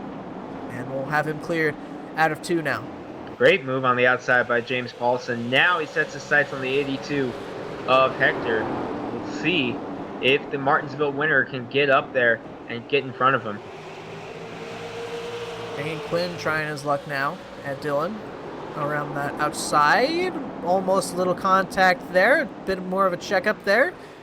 Jason Berg and Travis McKinney having to get out of the gas. Still trying it around that high side is Shane Quinn. And man, that 80 of James Paulson all over the rear bumper of Bart Hector Jr. Gonna try it around the outside once again. Quinn he's going to get that spot now at this point on Dylan Huffines. Berg gonna get to the outside, not quite. 82 of Hector Jr. had to check up a little bit. That gives Paulson a bit of an advantage. Not able to do anything with it off 4. Incredible racing right now at Stafford in the late stages of this one. Not missing anything up front as Kyle Lara is pretty much a second ahead of Garrett Sisk. This is the battle right now, and it's incredible racing between all these guys. Yes, sir. I think we've described it before as a hornet's nest as Berg almost gets to the wall back there. He completes the pass on the 7 of Dylan Huffines, moves him up into the 9th position as they almost go 3 wide back there. Huffines in a bad spot. Travis McKinney caught the wall Oh, again. contact. We've seen it a couple times. Chance Overholt, Travis McKinney. Contact there. So many people going on here. McKinney with a crossover on Overholt, going to get back to the inside. So many people in this battle. Losing track of everybody there. James Paulson trying to get to the top. Not quite there, but it's interesting as Paulson, really the only person I've seen here tonight with the exception of Shane Quinn who's seemed like he's more comfortable on that outside line. Yeah, Paulson has really been the one to make the inside lane work a lot better than everyone else outside lane. I think I said inside lane, but Paulson's been the one making the outside lane work so far. Might have just caught the wall a little bit there, but he's, I think, realizing that nothing is happening on that bottom line. They've wasted too much time kind of just riding behind, and he knew he had to change it up. And he's trying so desperately. He's getting to the outside of Hector Jr. Just hasn't been able to complete the pass. He's got the nose now on that 82. See what he can do in turn 1. And he gets it going so good on that outside line. He loses a bit on exit, but he's so good on entry that it almost doesn't matter. Man, what a drive for James Paulson in the number 80. I would say this is one of his best drives since his win at Martinsville earlier this year. Well, these tracks about pretty similar to each other, so whether that's a coincidence, I guess is to be determined. But he's still trying on that outside. I mean, he had not given up, and for good reason. Really, that bottom lane is pretty hogged up at the moment. And this is the best battle on the track right now. We continue to watch. Berg still trying to make the inside work on Shane Quinn. But the battle continues. And that's getting pretty tight with Paulson and Quinn there. Almost in contact through 3 and 4. Ever so close, those two guys are. Hector going to pull away from the 80 of Paulson. Now it's Quinn and Paulson going to battle. Man, behind that, I think it was McKinney, had a huge bobble off turn 2. Made an incredible save off turn number 2, but I thought for sure we were going to see something happen back there, but McKinney was able to save it. Overholt underneath the 7 of Dylan Huffines. Going to lose that momentum down the back straightaway. Oh, Quinn got to the inside of Paulson that time. Side by side down the front. Into turn 1, that 80 with a good run. Some contact there with the 29 and 82. Paulson should have the run down the front straightaway, and not quite the 82 cleared. Now he does. Oh, And Quinn taking a swipe on the outside of Hector also. Shooting there. 25 laps to go. Under about 10 minutes left of racing here, should we stay under green flag conditions. And they're trying to go 3 wide through 2. Oh, some contact. Hector and Quinn, who 3 and 4. Basically your best battle on the track at the moment. They're side by side, 2 rows deep. It's Berg and Huffines going to battle just behind those 2 guys. Looks like Berg will have that position at the moment. Huffines still holding tight on that outside. Huffines is trying to get Berg back. Berg had gotten around him about 6 or 7 laps ago. So Huffines trying to make the comeback right now. Overholt a little loose off corner number 4, just behind those two, and almost some contact between him and the 48 of Travis McKinney, and almost some contact with Berg and Quinn there. And this is tight racing with almost under 20 laps to go here. Nobody getting an inch at the moment. Just ahead of that, Paulson is to the bumper of the 24 of Chris Walters. Dylan Huffines was bobbling all down the backstretch, and somehow, not only did he not lose any ground, he made a move to the inside of Shane Quinn. I don't know if we can get a replay of that, but I don't know how Dylan Huffines just pulled that off. Taking a look here at the replay, riding on board with that 7.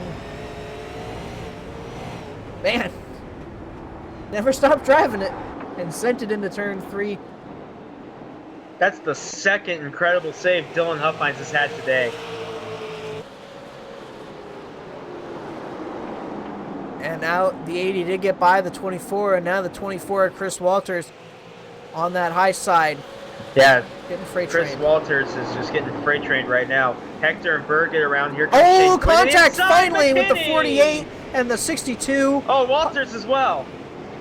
Stopped on the turn there, and there's the caution. And this is going to change everything. And the man that did not want to see that was the 22 of Kyle Lara. I almost did it that time. You did it.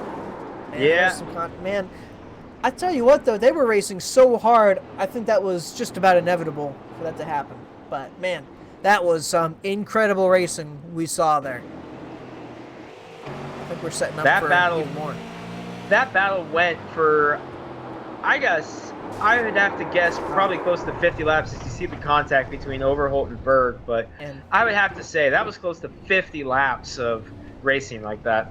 And you saw the checkup there, and that's really what that whole pack I saw was experiencing that whole time. This is on board with the 24, so we'll take a look at what happened with him. Possibly some contact with the 29, yep. Didn't go around, but a lot of contact with what I'd have to presume is that 29 underneath, as well as the 7. And that was an entirely separate accident. Man, get a chance to catch our breath here for a minute, Greg. Yeah, it's been going for a while. And just some incredible racing right now. And just like that, we're probably going to go racing. We are going to go racing with under 15 laps to go. So it's going to be a pretty good shootout to decide this winner here tonight. Yeah, shootout time here at Stafford. And you know that one of Garrett Sisk, he remembers what Lar did to him back on lap 80. He knows. He has that in the back of his mind. So that's a card that he gets to use should he get there on the 22. Oh, man. All right. Well, your top 5 at the moment. Kyle Lar still your leader. Garrett Sisk in second. Garrett Huffines in third. Looks like the internet's holding out so far. I probably shouldn't have said anything, but he is in third for the moment. Seth Fraser in fourth. And Paulson able to get around that 24 car for fifth. Something happens to Garrett in the next 15 laps, I'm pretty sure he's going to try to track you down and find you and just kind of get some revenge in some way, shape, or form. As I was saying it, I was like, I shouldn't be saying this right now, but I'm already saying it, so I can't stop, So, like some cars either coming off pit road or going to the back at the moment. See the 48 of Travis McKinney and the 52 of Brian Lambert. One car back there as well as the 46 of Sean Brightsman in the 18th position. He has just not had the night that he has wanted or needed. And lights are out on the pace car. So we're going racing with 13 laps to go. Kyle Lar, your leader. Garrett Sisk in second. Garrett Huffines third. Seth Fraser fourth. James Paulson fifth. A good restart for that 22 of Kyle Lar. And Sisk almost seemed like he had that timed out until they got out of 4. And I noticed Lar do that a lot at Myrtle Beach, the move where he went way to the high side, almost to the wall, and then dive it back down. So that seems to be Kyle Lar's go-to restart move when he is in control. Yes, sir. So see if Getting those tires cooled down a little bit before that one of Garrett Sisk will make any difference. Track temp has not really gone up any. It's about 93 degrees at the moment, so these guys dealing with probably the best track conditions they've had all week. And right at crunch time, does the track get the best it's been all week long? Garrett Huffines putting pressure on Garrett Sisk right now, so the Garrett's going to war for second, and Kyle Lars got to love that. Now Sisk getting some pressure from behind. That's all Lara wants to see at the moment as he pulls away. Coming to 10 laps to go at the moment. You can't count Seth Fraser out of this battle for a second either. I was just getting ready to say another one you're going to watch for is the 0-2 of Seth Fraser, because he's right there in the mix. And contact behind, down the front straightaway. It is Caution the is out. 48 of Travis McKinney in turn 1, as well as Scott Walker there. Oh, and the 48 has come back into traffic, and the 92 of Casey Tillman has sustained damage. And Travis McKinney, 34th of Walker with a hard hit. Was getting ready to say, oh, Man, that was a brutal hit and you're gonna for see Travis here, McKinney. and the 92 actually almost gets stuck on the wall there. All right, so we're riding on board here with the 48. Contact 34. Hang on to your seats, because this is going to get ugly. Pow! Interesting. Just went straight into the wall. I don't know if he just was kind of over it tonight, but yeah, then came down into traffic. It's kind of a shame there. Man, that's got to be a dagger for McKinney. Let's see what he did. Let's keep an eye on the steering wheel right here. Yeah, he was turning, yeah. Yeah, that's nothing you can do about that one. And what a heartbreaker for Travis McKinney. There's Tillman hitting the wall like you mentioned, Justin. But what a heartbreaker this has to be for McKinney, because he had such a strong car. He clearly had the best car in traffic all afternoon. Was doing so well to negotiate through everything, and just to have that happen was just devastating. Yes, sir. And that made his way up through the B main. Was one of the cars we were watching here tonight, but it appears that it's going to end early for him on pit road. So maybe he'll try and finish this, but obviously will not result in a finish that he would have desired. All right, well, it seemed like that last restart was a bit early in terms of the lights going out. See if the lights go out this time. If they do, we will be going racing with 5 laps to go. If not this time, it'll be 4 laps to go when we take the green. Either way, the next flag after this restart will end it. Yeah, shootout time here Lights are at still on. Stafford. Lights still on. So 4 laps will decide who wins this race here tonight. So we're going to show you this restart on board the one of Garrett Sisk, and this is probably going to be the most interesting. He knows how this 22 Kyle Law restarts now. Can he match it and get a good start and possibly take this win here tonight? The lights are off. Kyle Law, your leader. Garrett Sisk, who we're going to ride on for this restart, in second. Garrett Huffines in third. Seth Fraser fourth. James Paulson rounds out your top 5 here. Should this one get to the 22, I think it'll be pretty interesting. And you're going to see it all on board with this one car. Pace car going to pull down here. Can this one get a good restart this time? Got a pretty good one that time. He was hanging tight on the bottom, but what a start by Kyle Lahr that time. Bends it into 1. Going to lose a lot on exit. Coming back to 3 to go. Should he not make any mistakes, Kyle Lahr might have this one in the bag, unless this one car has anything to say about it. Caution is out. This race is over. Daryl Tidrick and Sean Breitzman. And Kyle Lahr has gone back to back. Sean Breitzman. Breitzman looks like he's going to come home. Absolutely not the night that Sean Breitzman wanted to have. like he will come home in the 20th position here tonight. While his championship competitor, Jason Berg, will come home, it appears to be 7th. But up at the front, he will take the checkered flag. It will be Kyle Lahr, as you mentioned, Greg, going to take back-to-back. Great to see as well. You mentioned he had some health issues he was dealing with. This has got to make it feel that much better. And Mom's watching.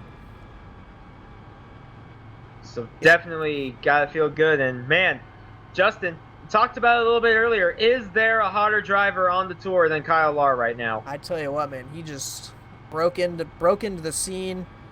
Almost won his first race out. If it wasn't for the one mistake, came back, won last week at Iowa, and he's gonna win here tonight at Stafford. The white flag is out. So Garrett Sisk, after showing a whole bunch of speed here tonight, gets a boot on lap 80, and ever since then, it was the 22 of Kyle Lahr up front, but same story with that 22. Was able to run away with it, got up front when it mattered most. And off of turn 4, Kyle Lahr won last week at Iowa. He's going to make it back-to-back here tonight. Kyle Lahr wins at Stafford. 2 for the 22 here tonight as Kyle Lahr picks up his second win of the season. And Kyle Lahr was the inaugural winner. He was the first ever winner of the Northwest Tour. Won the first ever race. This is his third career win. And it's celebration time for Kyle Lahr. See if he can't do another one of those flashy burnouts that he did last week. Oh, couldn't quite get it around that time. He's going to try it. I get a little bit of smoke. There you go. Oh, Bart, what are you doing? Don't get in the way Hector of him. almost got collected there. You don't get in the way of the winner. Oh, man, he's not going to quite be able to do it. Throw it in reverse real quick. Nope, the grass was going to stop him. To be fair, it is a pretty slim front straightaway, so there's your podium right there. Lahr, Sisk, and Huffines. Huffines makes it to the checkered flag. And in third. All right, well, if we can't round the troops here for a few interviews here tonight, got Garrett Huffines ready. Greg, you're with him.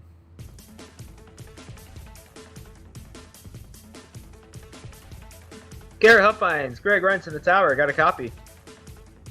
Yeah, I have a copy.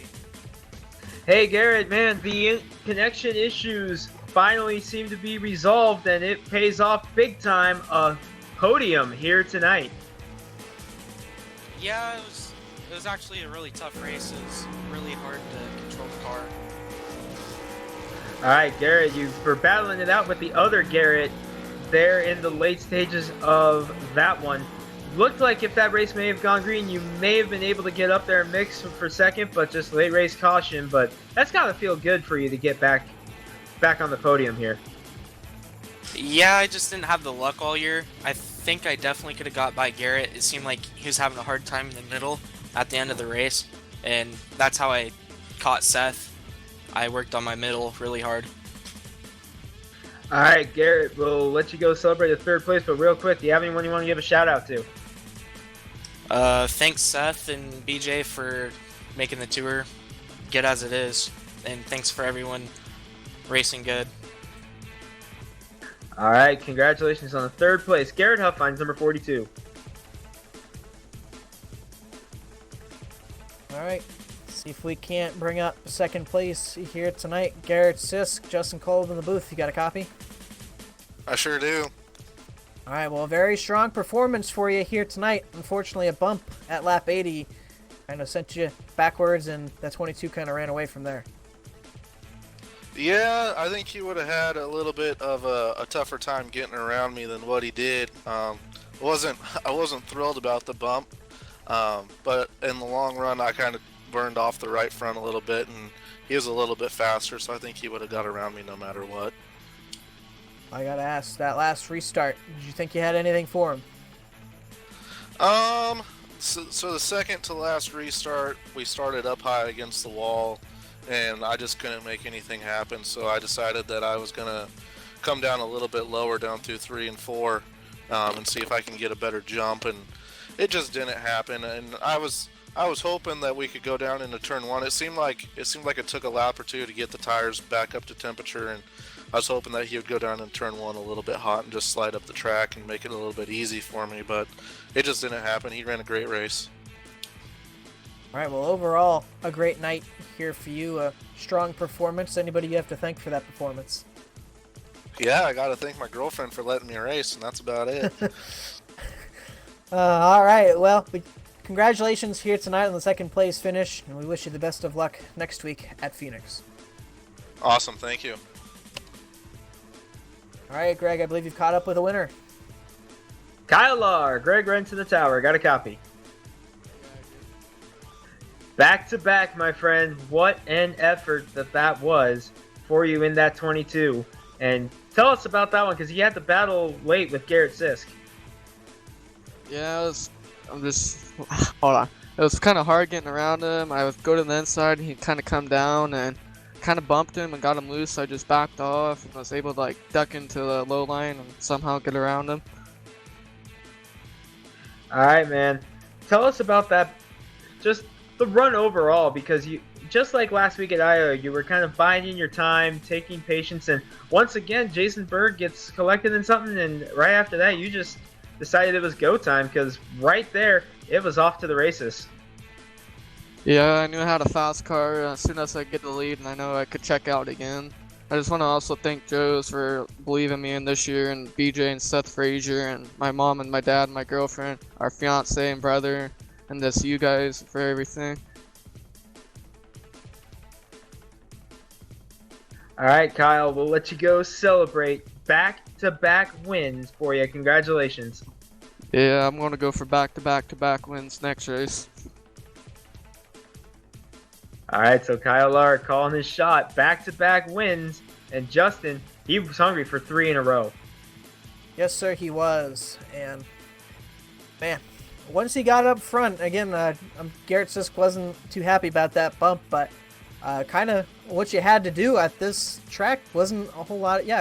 Couldn't really pass anybody, so at that, I felt like it was a bit too early, but obviously he made it work and pulled away and went back-to-back, and I'm sure he wants to go back-to-back-to-back next week at Phoenix.